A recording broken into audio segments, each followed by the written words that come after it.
I'm Lauren James, 20 years old, and I worked my way from a cramped guest room to the dean's list at a college I never thought I'd afford.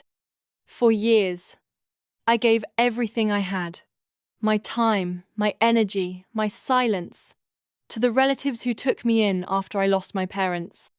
I helped raise their kids, kept their house running, stayed out of trouble, and made honor roll like it was expected of me.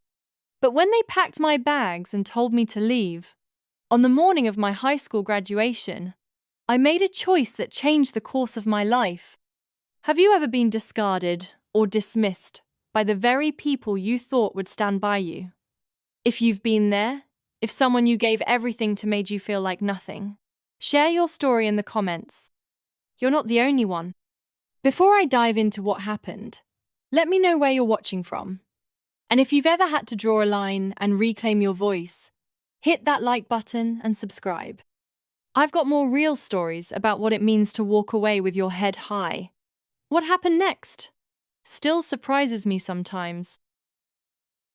My name is Lauren James, and the truth is, I never really had a childhood. Not the kind people talk about with nostalgia or warmth. Mine was measured in chores completed before sunrise and the number of times I could go unnoticed in a day. When I was 9, my mum died of an overdose in the bathroom of a gas station. My dad, who'd already been slipping in and out of trouble, disappeared completely 2 weeks later. No note, no goodbye, just gone. I was sent to live with my aunt and uncle in Fairview, a quiet suburb that looked safer than it actually was. They had 2 kids of their own, Madison and Connor, who were both younger than me. My Aunt Lisa was a dental hygienist who worked long hours and always looked exhausted. My Uncle Jim worked construction and had a short fuse. From the outside, it looked like they took me in out of compassion, but it was always clear that I was a guest expected to pull her weight. The first night I arrived, I slept on a pull-out couch in the den. No one said anything about whether it was temporary. It turned into my bedroom for the next 9 years. There was no welcome dinner, no explanation, just a, take your shoes off when you're inside, and don't touch the thermostat. I adapted quickly. Kids in survival mode usually do. I figured out early on that being invisible was the safest choice. I woke up before everyone else to unload the dishwasher. I packed my cousins' lunches, even though no one asked me to. I folded laundry, vacuumed, scrubbed grout. My aunt started referring to me as so responsible, mostly to other adults who praised her for taking me in. At home, I was just the extra one. She didn't say it out loud, but I could hear it in the way she introduced us. This is Madison, our oldest. That's Connor. And that's Lauren. She's staying with us. I was never abused, not in the way people usually mean. No bruises, no screaming matches. But I wasn't nurtured either. Birthdays were acknowledged with a card and a grocery store cupcake. No candles. No singing. Once, when I was 12, I asked if I could invite a friend over. Aunt Lisa looked at me and said, "We don't really do guests, Lauren. You understand." I got used to it, focused on school. It was the one place I felt like I could matter, even if it was just for turning in assignments on time or getting picked to lead a group project. I wasn't brilliant, but I was disciplined. I figured out how to get straight A's without needing help, because there wasn't anyone to ask for it. Madison had a private math tutor by 7th grade. I used free library books to teach myself algebra. By the time I hit high school, I had a system. Wake up at 5:30, prep breakfast and lunches, walk Connor to the bus stop, make it to school by 7:15 for extra credit study sessions, go to class, work part-time at the local grocery store after school, pick up my own toiletries, my own notebooks, my own graphing calculator. It wasn't pride that made me pay for those things. It was necessity.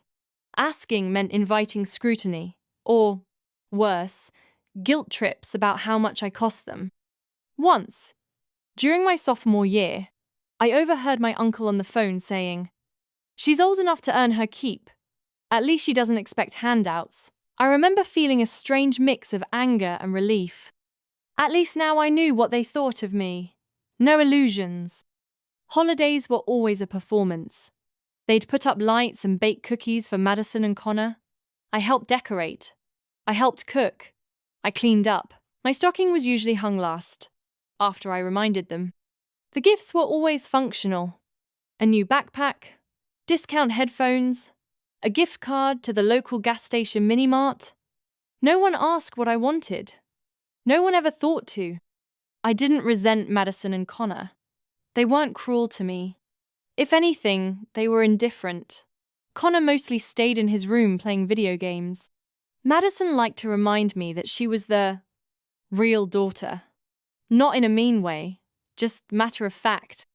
She once told a friend on the phone that I was technically our cousin, but it's like having a really quiet maid. I was in the next room, folding towels. I didn't say anything, just kept folding. There were small, strange moments that stuck with me. Like the time I got a perfect score on a state science exam, and my teacher emailed Aunt Lisa to congratulate her. She forwarded me the message with a single line. "Nice job." No punctuation. That was the whole response. Or the time I made honor roll for the 6th semester in a row and Uncle Jim said, "Well, at least you're not causing trouble. That's something." I know it sounds bitter, but I'm not telling this for sympathy, just clarity. I gave them everything I could. My labor, my loyalty, my silence. I didn't complain. I didn't rebel. I followed every rule, met every expectation, stayed out of the way. I was the model of a grateful child, always careful not to take up too much space. In return, I got a roof, meals, a couch. That was the exchange. No one ever called it that, but it was understood. Looking back, I realize how much I internalized the idea that love had to be earned through usefulness. I wasn't family. I was an obligation they'd decided not to refuse. And the only way I thought I could become more than that was by achieving enough that they couldn't ignore me. So I threw myself into school with everything I had. Not because I loved it, but because I needed it to lead me somewhere else. Somewhere far from that house, from that couch, from that feeling of being a placeholder in someone else's life. At school, teachers noticed me. A few even went out of their way to help. Mr. Walters, my AP English teacher, always gave me books from his personal collection. Miss Ruiz, the guidance counselor, helped me research scholarships during lunch breaks. They never pried into my home life, but I think they sensed something wasn't right. I didn't have the language for it back then.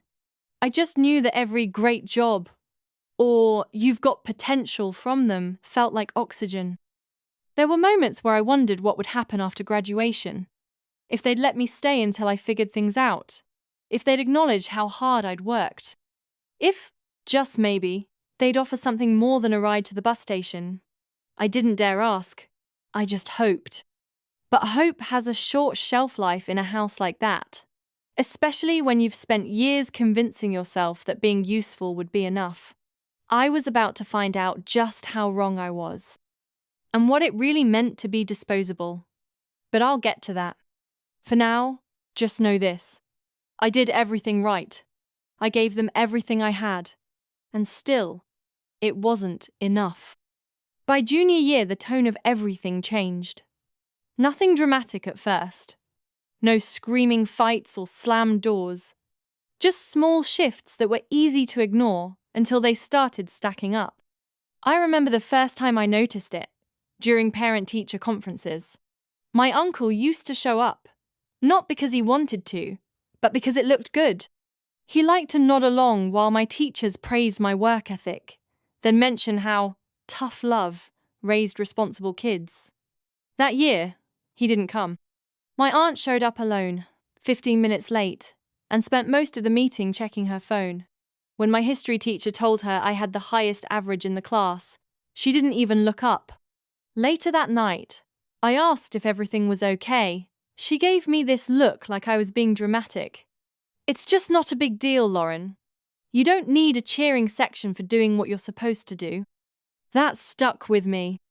At home, things started getting more strained. I'd been working 20 hours a week at a bakery near school and using the money to cover everything from school fees to personal expenses. But somehow, I was still being treated like a burden. My aunt started sighing loudly every time I ate cereal that wasn't the generic kind. Once, when she saw me pouring the last of the almond milk, she muttered, "Of course you finished it." I offered to replace it, but she waved me off like the damage was already done.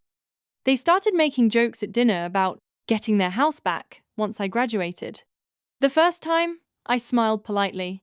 I assumed it was just one of those things adults say when they're tired. But then it kept happening. My uncle joked about converting the den back into a game room. My aunt said she was counting the days until she had her evenings back. Even Madison chimed in one night, saying she couldn't wait to not share a bathroom with someone who isn't even technically family. No one corrected her. They weren't mean, exactly, just indifferent, cold in that way people can be when they've already decided you're temporary. I started noticing the language shift too. My aunt used to call me her niece when we were out in public. Now it was just Lauren. Once, at the grocery store, a neighbor asked if I was her daughter, and she laughed. "Oh no, she's just staying with us," as if I was a guest who had overstayed her welcome. I tried not to let it get to me, but it was hard, especially when the contrast between me and my cousins became impossible to ignore. That spring, Madison turned 16. My uncle surprised her with a used Volkswagen and a big red bow on the hood. There was a whole party in the backyard with lights strung up and a cake from the expensive bakery downtown. I helped clean up afterward, did the dishes, packed leftovers, took down decorations. No one thanked me. A month later, I asked if I could borrow the car one weekend to visit a college I was interested in, 3 hours away, out of state. My aunt looked up from her magazine and said, "You think we're just going to hand you a car? Don't get ahead of yourself." I hadn't gotten ahead of myself. I'd asked a question, but I got the message. Later that week, I overheard her on the phone with her sister saying, "Lauren's talking about going out of state, as if we're going to bankroll that." I didn't ask them for money.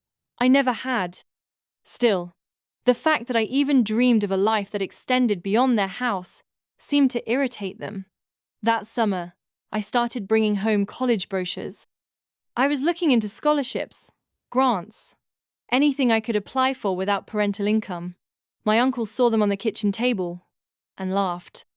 "Don't waste your time on stuff we can't afford," he said. "There's community colleges right here in town. No need to act like you're special." That was the word that got under my skin. Act. As if ambition was a performance. As if wanting more meant I was being fake. I knew better than to argue. But I felt the distance between us widen after that. My presence started to feel like static in the room.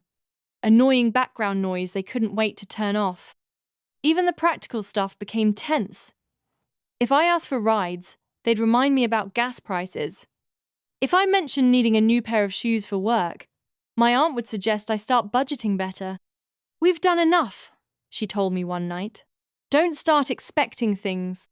The thing was, I wasn't expecting anything. Not from them. I hadn't in years. But the way they started speaking about me, even when I was in the room, made it clear they wanted credit for keeping me around, like it was some extraordinary sacrifice they had made. As if the bare minimum, food, a place to sleep, some utilities, deserved applause. What they never said out loud was what they were really thinking, that I'd never been their plan, and they were tired of pretending I was. The breaking point came in October. I'd just gotten a part-time internship with a local accounting firm, unpaid, but great experience. I told my aunt about it, proud for once that something was going my way. She didn't even look up from the TV. Just said, "Internships don't pay bills. You better not start slacking on your hours at the bakery." Then she added, "You might want to start looking into housing for after graduation. We're not a long-term solution." That was the first time she said it directly. Not a joke, not a hint, just a statement. I nodded, said okay, then went upstairs to my little corner of the den and sat on the edge of the couch for what felt like an hour. I wasn't surprised, but the finality of it hit me harder than I expected. They weren't waiting to celebrate my next chapter. They were counting the days until they could erase me from theirs. I started keeping my distance after that. Ate dinner later than everyone else. Stopped mentioning school or scholarships. I figured the less they knew about my plans, the less they'd feel like gatekeepers. I spent my evenings applying to every scholarship I could find. Any school that offered merit aid, I applied. I stayed late at the library to use the better computers. Miss Flores, the librarian, started leaving me snacks on the side table without saying anything. People outside that house gave me more than the people inside ever had. One night, I came home from a late shift to find a bunch of moving boxes stacked in the garage. When I asked what they were for, my uncle said, "Just getting ready for spring cleaning. Thought we'd start clearing some space." He didn't say it, but we both knew what he meant. Space for what? Or who? Came after me.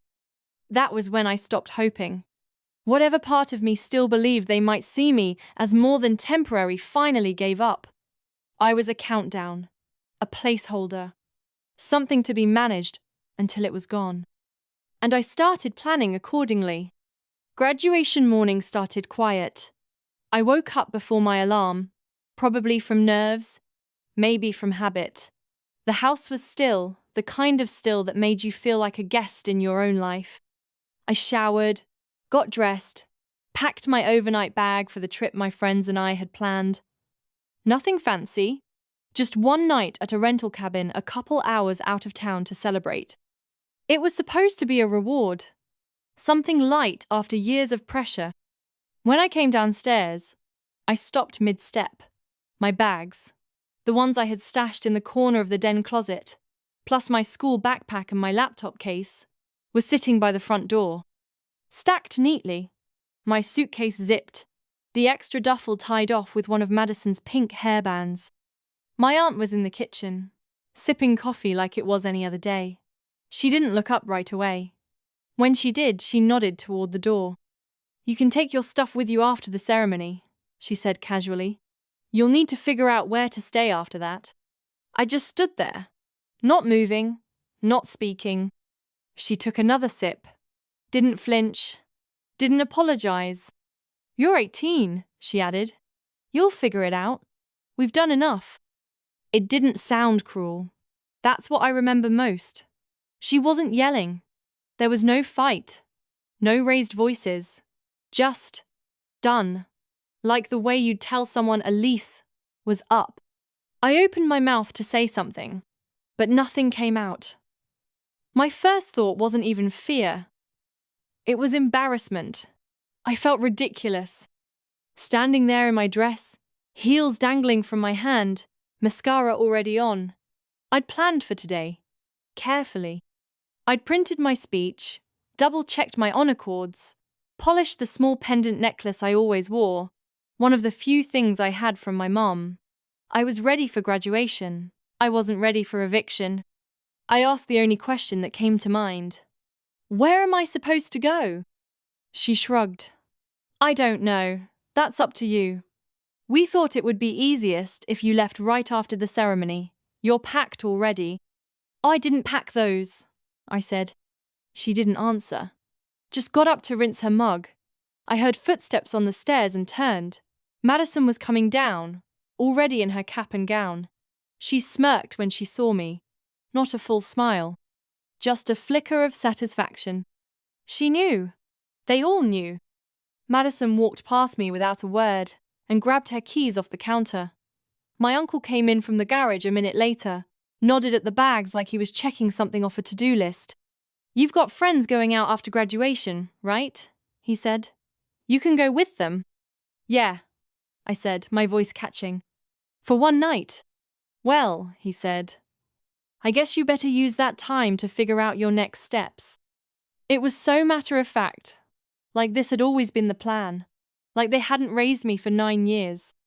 Like I wasn't standing there about to graduate with honors, holding my speech in my hand, having never once gotten in trouble, having done everything they asked of me. Like that meant nothing. I didn't cry. Not then. I told them I'd be back after the ceremony to grab the rest of my stuff. I didn't wait for a response. Just walked out and got into the carpool with my friend Jordan, who was too excited about the day to notice anything was wrong. The ceremony was at the football stadium. Dozens of chairs in rows on the grass. Hundreds of people in the bleachers.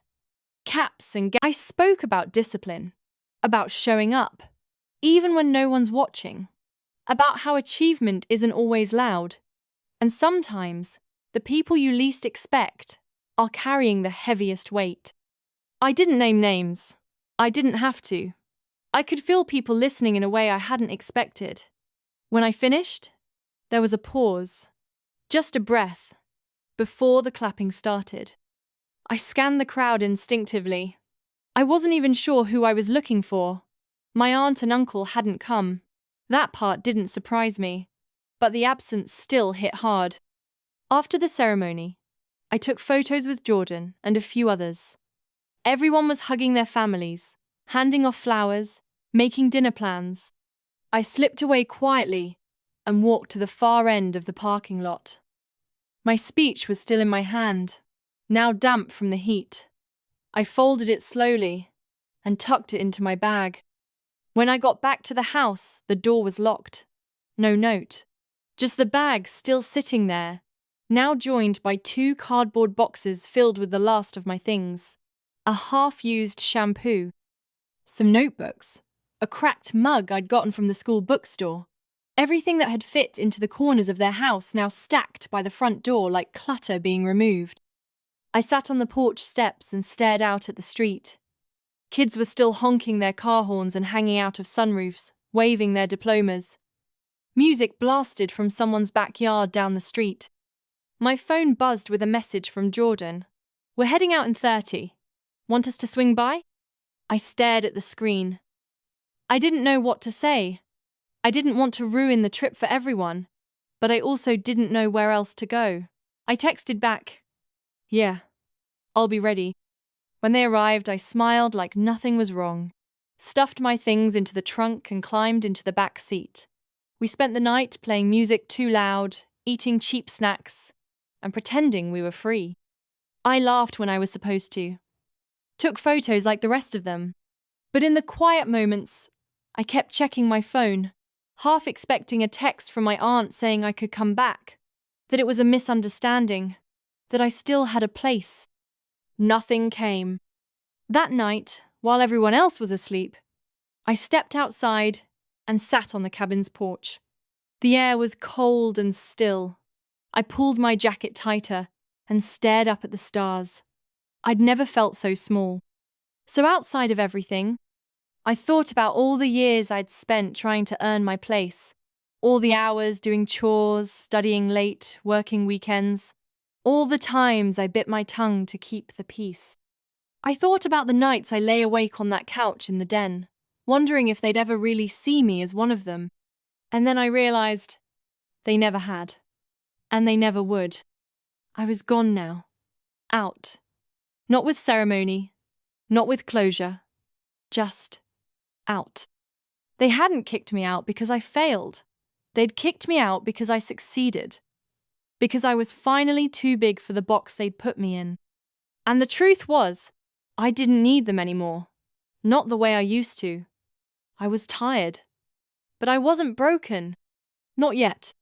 That afternoon, before the ceremony, I sat alone in the back corner of the school parking lot, with my phone face down on the passenger seat and both hands wrapped tightly around the steering wheel. The air conditioner was off, the windows cracked. I wasn't thinking about my speech or the crowd or what I was going to wear. I was just sitting there, trying to breathe. I hadn't told anyone. Not about the bags by the door. Not about the conversation with my aunt that morning. Not about how I left the house for what I knew, deep down, was the last time. I was too embarrassed. It felt like a failure, even though I hadn't done anything wrong. I had played their game. I'd kept the rules, but apparently finishing strong didn't matter. I watched families stream past my car, dads in dress shirts carrying bouquets, moms fixing their kids' mortarboards, siblings fighting over who got to hold the camera. No one noticed me sitting there, parked in plain view, trying to piece myself back together before stepping into the version of the day everyone else got to have. It was almost time when my homeroom teacher, Mrs. Kerr, knocked on the driver's side window. I jumped, startled. She smiled like she always did, warm but efficient, and held out a hand for me to step out. "I didn't want to tell you earlier and distract you," she said as I climbed out of the car, "but you've been named Valedictorian. Congratulations, Lauren." I think I just blinked at her. My mouth opened, then closed. I nodded. "Thank you," I said quietly. She gave my shoulder a squeeze. "You earned it, every bit of it." I wanted to believe that. I wanted to let the words mean something, but all I could think about was how I had nowhere to go after the ceremony. No plan, no family dinner. Just a friend group that thought we were going to a rental cabin for a night. Not that one of us had just been kicked out of her house. The rest of the afternoon felt surreal. I followed the crowd of seniors through the gym, into the lineup area, through rehearsed instructions and final reminders. I smiled for photos, signed a few yearbooks.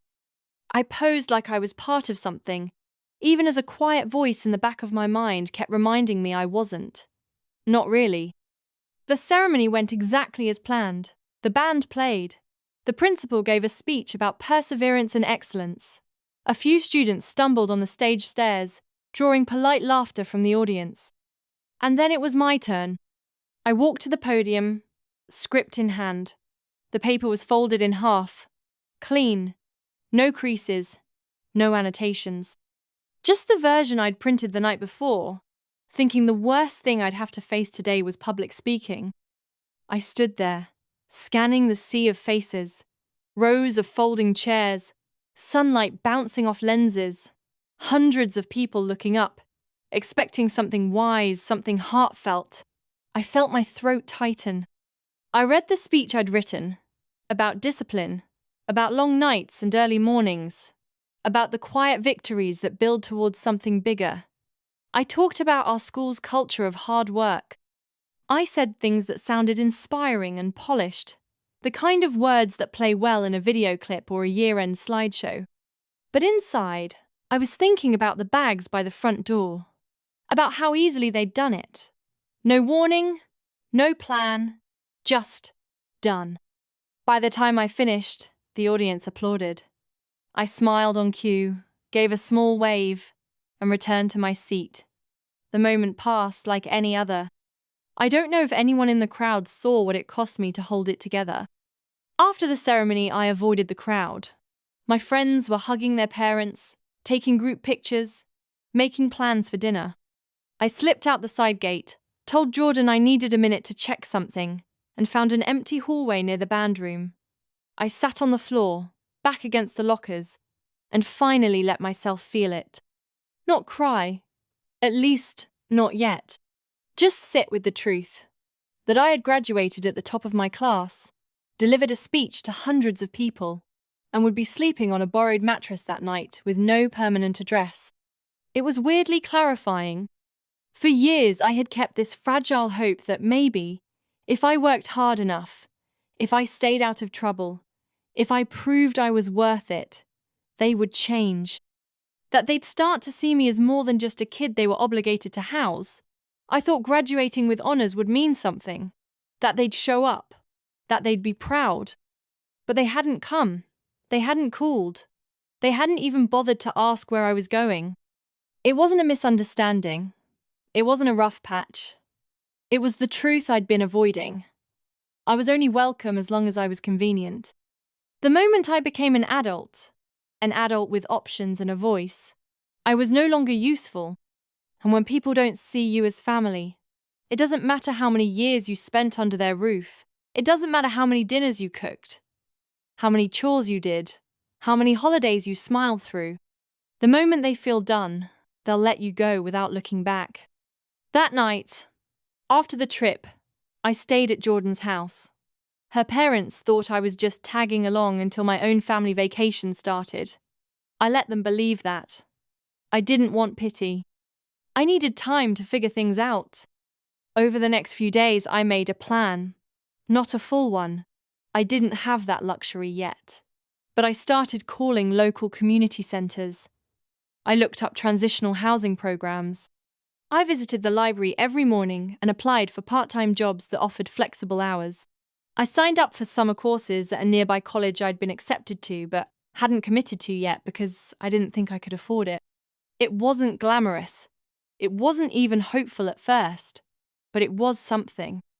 Mrs. Kerr reached out a few days later. She said she'd seen my speech and wanted to congratulate me again. She asked how things were going, if I had any questions about college prep. I paused before answering. Then, for the first time, I told the truth. Not the whole story, but enough. I told her I was looking for housing, that things at home hadn't worked out. She didn't ask for details. She just said, "Let me make some calls." 2 days later, she connected me with a retired teacher in town who occasionally took in students during the summer. Just a room, just temporary. But it was safe. It was quiet. And she let me stay rent-free in exchange for helping around the house and tutoring her grandson. It wasn't home, but it was a start. I still haven't spoken to my aunt or uncle. Not directly. Madison posted a few graduation photos on social media with a caption about family pride. I didn't like them. I didn't comment. I don't think they noticed. But I've started to notice something else. That feeling of waiting for them to acknowledge me, it's starting to fade. Slowly.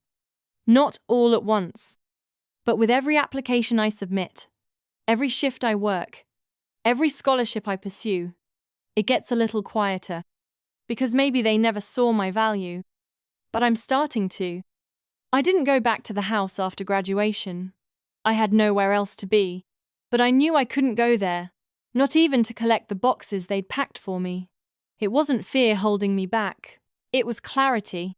I understood now that I wasn't someone they were letting go of. I was someone they'd never planned to keep. After the ceremony ended and the crowd thinned out, I found Mrs. Kerr by the sidewalk near the faculty lot. She was standing by her car with a clipboard in one hand, still looking half in work mode. "Do you have a minute?" I asked. She looked up and immediately set everything aside. "Of course. Are you okay?" I hesitated, then shook my head. "Not really." We got into her car and sat with the windows cracked. I told her everything. Not in a dramatic way. Just the truth. About the bags by the door. About my aunt's words. About not knowing where I was going to sleep that night. Mrs. Kerr didn't interrupt. She didn't ask probing questions or give me a speech about resilience. She just listened. And then she said, "I have a guest room. It's not fancy, but it has a door and a bed. You're welcome to it for as long as you need." I didn't know what to say. No one had ever offered me space like that before. Unconditional, quiet, with no strings attached. I said yes. Not because I wanted charity, but because I knew I couldn't do this alone. That night, after dinner at her kitchen table and a hot shower that felt like the first real moment of peace in days, I lay on the guest room bed with my phone in hand. I stared at the message app for a long time, then finally typed, "Thank you for everything. I won't be coming back." I didn't expect a response. And I didn't get one, at least not right away. I went to sleep without setting an alarm for the first time in years. The next morning, Mrs. Kerr made coffee and scrambled eggs. I tried to refuse at first, said I could just grab a banana or something, but she shook her head. "Sit down," she said. "You've earned at least one morning where you're not the one cooking." The text from my aunt came in around 10 a.m. It was longer than I expected. 3 paragraphs. "We only did what was fair. You're an adult now. We gave you a place when no one else did. Don't paint us like villains. You've always been independent, and we thought you'd be fine. Don't twist things to make us look cruel. I read it twice, then put my phone down without replying. There was nothing to say. Her message wasn't an apology, it was a defense, a justification. She wasn't trying to understand. She was trying to protect her version of the story. A few days later, the local paper published its annual feature on the graduating class. It was just a short write-up, tucked into the community section. They highlighted a few students, athletes, scholarship winners, standout performances. My name was included near the end. Valedictorian Lauren James, raised by extended family after the loss of her parents, plans to study finance at Northern State with a full scholarship. Her speech emphasized resilience and quiet perseverance. They didn't call it remarkable, just noted it, but that was enough. That week, I started getting calls from people I hadn't heard from in years. A cousin in Idaho I barely remembered messaged me on Instagram. My mum's old friend sent an email with a subject line that just said, "Proud of you." A distant aunt left a voicemail asking how things were going. If the article meant what it sounded like, I didn't return most of the messages. I didn't want to explain anything. Let my aunt do the talking. If she felt so compelled, let her tell them I left. Let her spin the version where I was ungrateful or difficult. I wasn't going to defend myself to people who'd never checked in before now. The point wasn't to make a scene, it was to make a boundary. And for the first time in my life, I was holding one. I spent the next few weeks doing everything I'd always done, just from a different place. I got a job at a local diner 2 towns over. It wasn't glamorous, but it paid cash, and the owner didn't ask a lot of questions. I saved every tip, every spare dollar, and started building a real budget for the fall. Mrs. Kerr helped me apply for a summer bridge program at Northern State. It offered early housing and a part-time job on campus in exchange for taking 2 accelerated courses. I got in. I'd be moving into the dorms 6 weeks before the semester started. It wasn't much, but it felt like progress. Forward motion. One night in July, I saw Madison post a photo on social media. She and my aunt were at a lake resort, celebrating a belated graduation trip. The caption said something about family time and proud mom moment. I stared at the photo for a while. Not out of jealousy, more out of curiosity. Like I was looking at a museum display of a life I'd once stood near, but never truly been part of. My uncle wasn't in the photo. I didn't wonder where he was. There was a part of me that wanted to comment. Something short, something sharp. But I didn't. What would be the point? They knew what they'd done. Or at least, they knew enough of it to feel the need to defend themselves. That was its own kind of proof. As the summer wore on, I started sleeping better, eating better, thinking clearer. I still had to hustle. I picked up extra shifts, helped Mrs. Kerr with house repairs, took on some tutoring gigs when I could. But for the first time, I wasn't living on the edge of being pushed out. She never treated me like a guest. She treated me like a person. A young woman in transition, trying her best. That mattered more than I can explain. The week before I moved into the dorms, I bought a second-hand suitcase from a thrift store. Mrs. Kerr insisted on helping me pack, even though I told her I could do it alone. We folded shirts and rolled towels and filled a storage bin with basic supplies, stuff most people got as graduation gifts. She added a note at the bottom of the bin. I didn't find it until the first night in my dorm. It said, "You are not disposable. You never were. Keep going." I taped it inside my closet door. That text from my aunt was the last thing she ever sent me. No calls, no follow-up. I heard through someone that they told people I moved out by choice, that I had somewhere else lined up. Maybe that was true. Maybe I didn't correct them because I needed to move on more than I needed to be understood. I had spent most of my life trying to be good enough to keep. Now, I was just trying to build a life where I didn't have to ask anyone's permission to stay. That summer felt like sprinting underwater. Everything took twice as much energy, but I couldn't stop moving. I worked mornings at the diner and afternoons babysitting for a family Mrs. Kerr connected me with. Evenings, I was at the library or in the back corner of her dining room, scrolling through scholarship websites, trying to meet deadlines with Wi-Fi that cut out if too many tabs were open. Some days, it felt like I was juggling 15 things at once. Housing paperwork, immunization records, FAFSA corrections, course selection, job applications, meal plan forms. All while trying to pretend I wasn't drowning, Mrs. Kerr noticed. She never pried, but sometimes she'd slide a sandwich across the table without saying anything or leave the porch light on if I was out late. Quiet things that meant everything. The bridge program at Northern State started in early August. It came with early housing and a food stipend, which felt like winning the lottery. When I got the acceptance email, I didn't celebrate. I just exhaled. Not relief, just one less thing to worry about.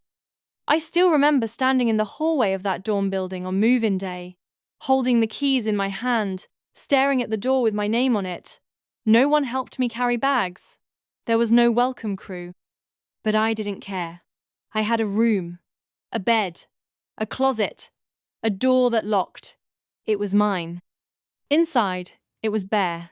Just a desk, a twin XL bed, and a dresser.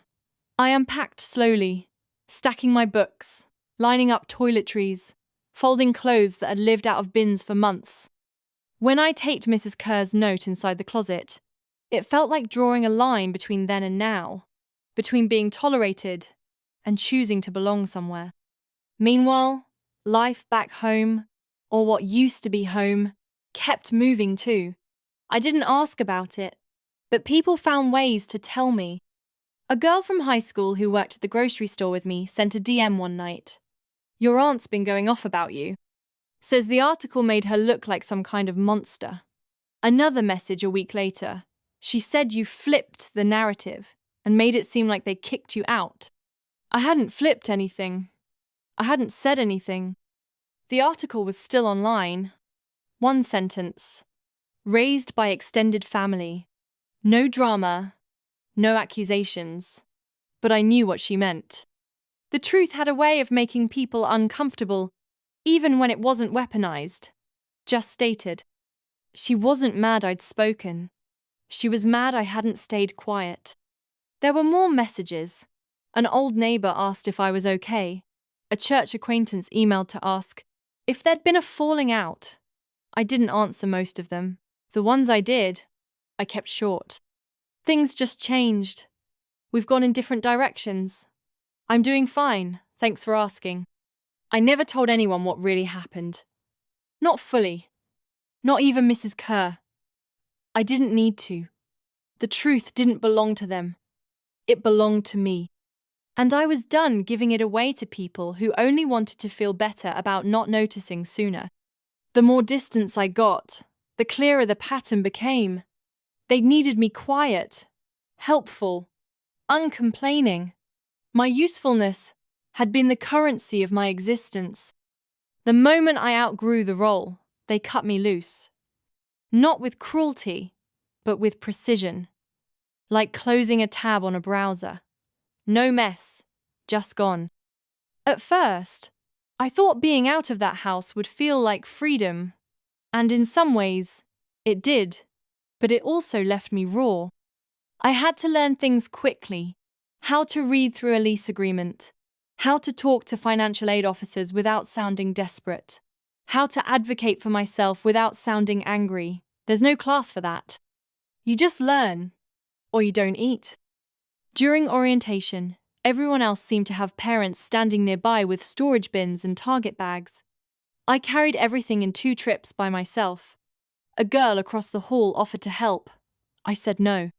Not because I didn't need it, just because I didn't know how to accept it. I worked in the campus mailroom during the week and cleaned offices on the weekend. I kept my head down, turned in assignments early, stayed quiet in group projects. It was easier to be invisible, safer.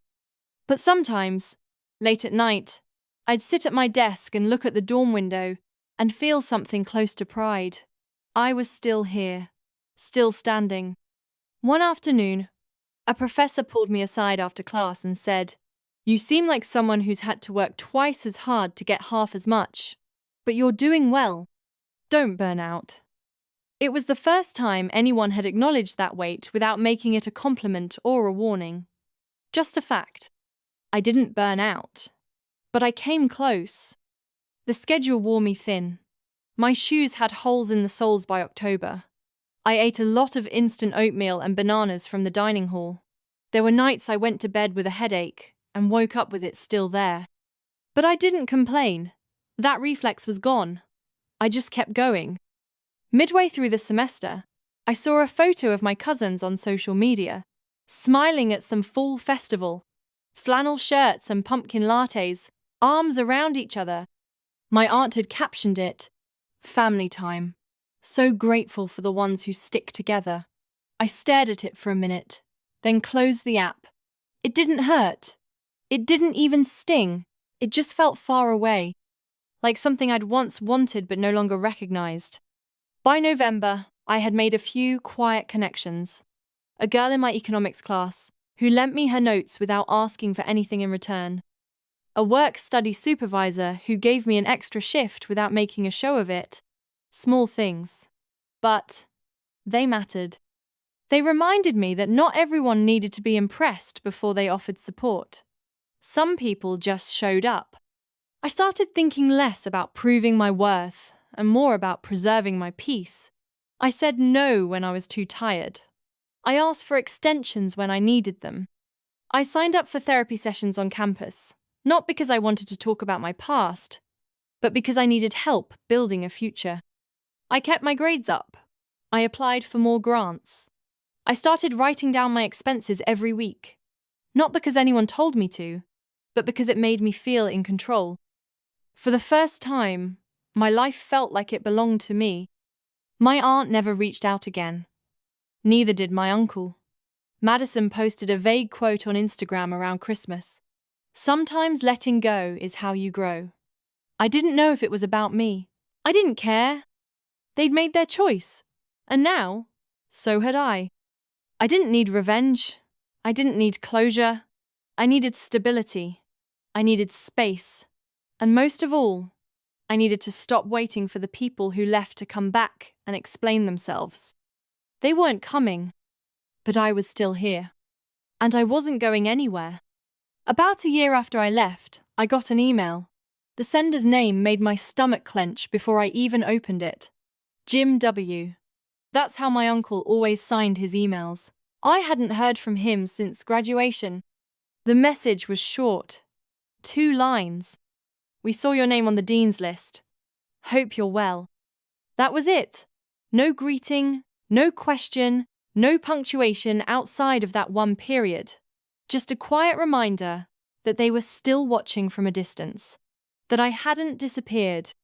That somehow, despite everything, they'd kept tabs.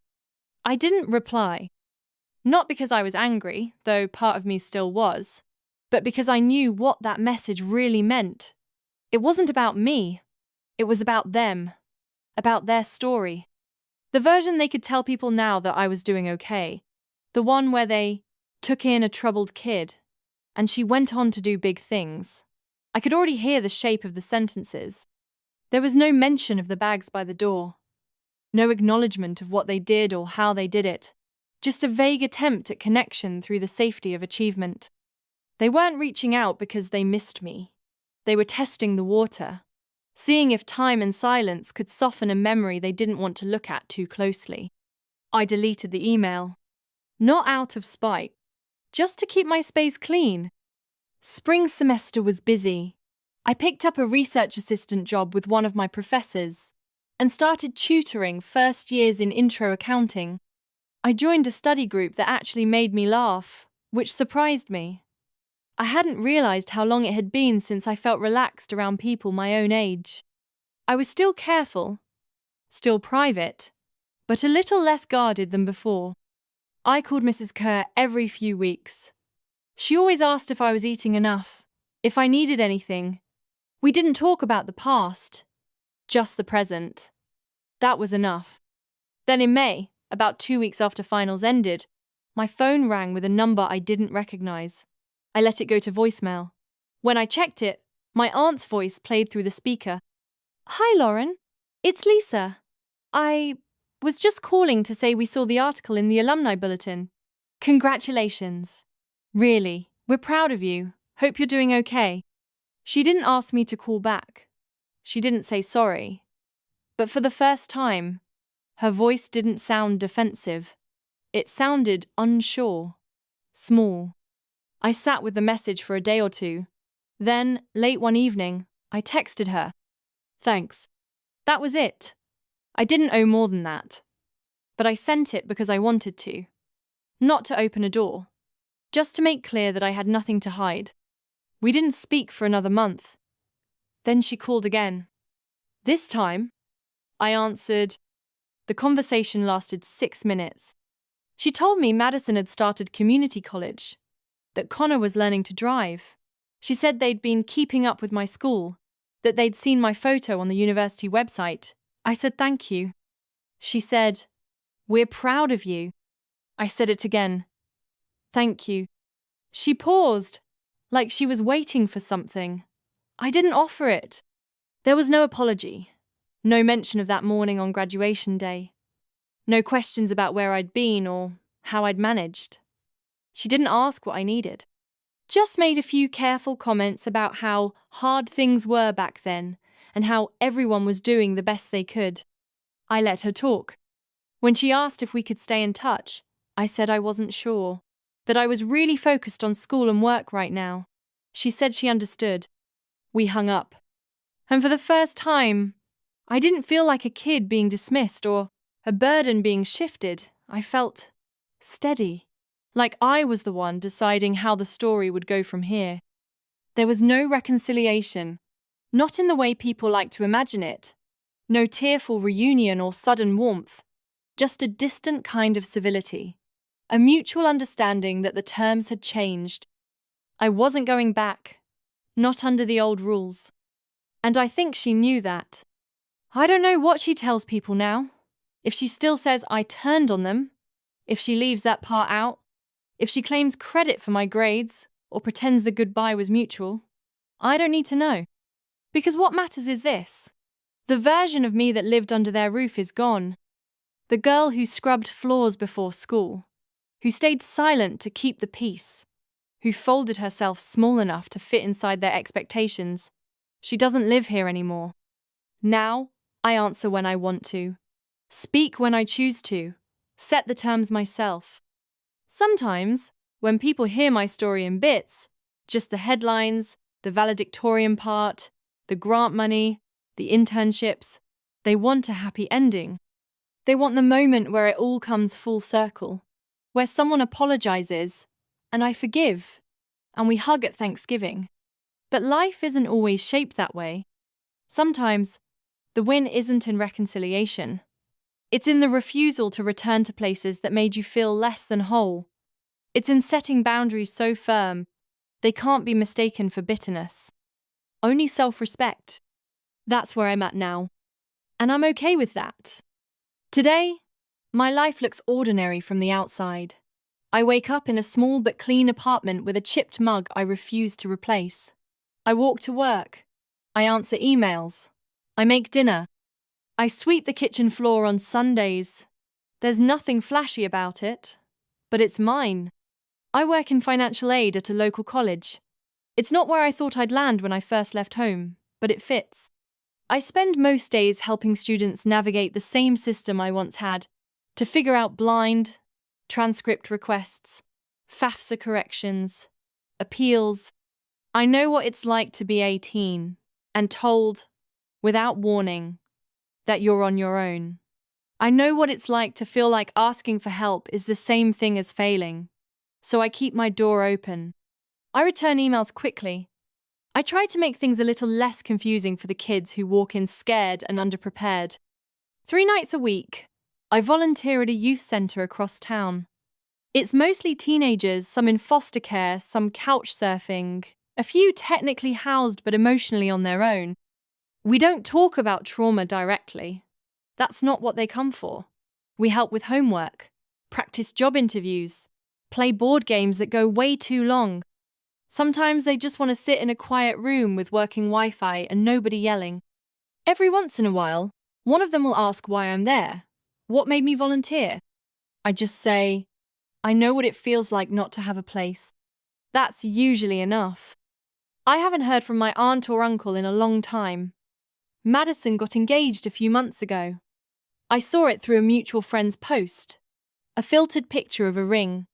A caption with too many emojis. I kept scrolling. It didn't pull at me the way it once might have. People ask sometimes if I stay in touch with my family. That word still feels complicated. I say, not really, and they usually nod and move on. It's not bitterness. It's just honesty. What happened that day? Graduation morning, the packed bags by the door, the flat way my aunt said, "We've done enough." I don't carry it like a wound anymore. It doesn't define me. But it did clarify everything. Success didn't change how they saw me. That was the hardest thing to learn. Part of me thought if I just worked hard enough, made them proud enough, they'd finally see me as theirs. That being valedictorian would earn me a seat at the table I'd never been invited to. But it didn't. Because that was never what they were looking for. And that's okay now. Because the real gift wasn't the speech. It wasn't the applause or the certificate or the university mailers that came after. It was walking away that day knowing I could. Knowing that even if I had to start from nothing, I was free. Not safe, not comfortable, just free. And that was enough to begin with. I still have the speech I gave that day. The printed copy I folded and tucked into my bag. I found it recently, buried in the back of an old folder I was cleaning out. The paper's yellowed at the corners. My handwriting's faint where I scribbled a few last-minute notes. It ends with a line I don't remember writing. You don't always get to choose where you begin, but you do get to choose who you become. I stared at it for a long time. At the time, I was saying it to a crowd of parents and teachers and students with celebratory balloons. But maybe, subconsciously, I was saying it to myself. Because back then, I was scared. I didn't know what came next. I didn't know how I'd pay rent, or finish school, or build something that resembled a life. I just knew I couldn't stay where I was. That version of me, the one in the heels that didn't quite fit, holding a paper she'd read while pretending everything was fine, she's still here, just older now. A little more tired, but a lot more grounded. Sometimes I wonder what would have happened if they'd let me stay through the summer. If they'd said, take your time, figure it out. If they'd treated me like a person instead of an inconvenience, would I have stayed longer? Would I have delayed my growth, thinking there was still something to earn from them? I don't dwell on it, but I think about it. Because as painful as it was, their choice forced mine. I learned that silence is its own kind of message. That when people show you they don't value you, it's not your job to convince them otherwise. And that survival isn't always loud. It can be quiet, consistent, and slow. Now, when I walk through campus or sit across from a student who reminds me of myself, I don't see a charity case. I see a future, a person in motion. Someone who just needs a little more time, and one person who doesn't flinch when they say, I'm not sure where I'm going to stay next week. Because that's all it takes sometimes. One person, one safe place, one boundary held. And I've promised myself I'll be that. When I can, how I can. Not out of revenge, not to prove a point, but because I remember what it felt like to need that and not have it. Freedom isn't dramatic. It's not a declaration. It's getting up every morning and not waiting for someone else to decide your worth. It's eating breakfast in a space that's quiet. It's checking your mail and knowing nothing's coming that can shake your peace.